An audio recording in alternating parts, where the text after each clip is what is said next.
बिस्मिल्लाहिर्रहमानिर्रहीम। मेरे दोस्तों, उम्मीद है आप खैरियत से होंगे। ये सोशल मीडिया का दौर है और ये एक दूसरे से मुलाकात का बहाना है। मेरी अपनी आदत ये है कि मैं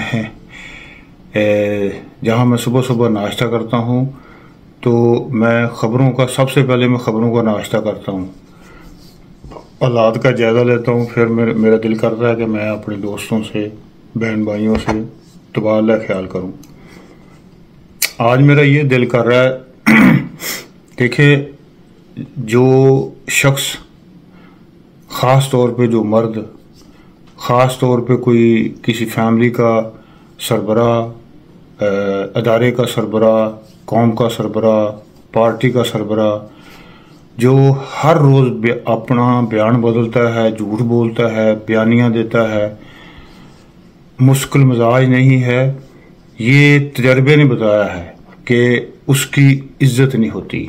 वो खुद अपनी इज्जत ख़त्म करता है। उसकी इज्जत गैर मुश्किल मिजाज इंसान की, ख़ास तौर पर उस मर्द की इज्जत होती नहीं है। तो बात आप समझ गए हैं। तो मेरे दोस्तों, ये सियासी गुफ्तगू नहीं है, ये एक मेरे ज़हन में जो बात आई है वो मैंने आपसे शेयर की है। तो अल्हम्दुलिल्लाह अल्लाह ताला हम सब को इसके ऊपर इस नज़रसानी करने की, हमें तवज्जो करने की तौफीक दे। अल्लाह ताला आपको खुश रखे।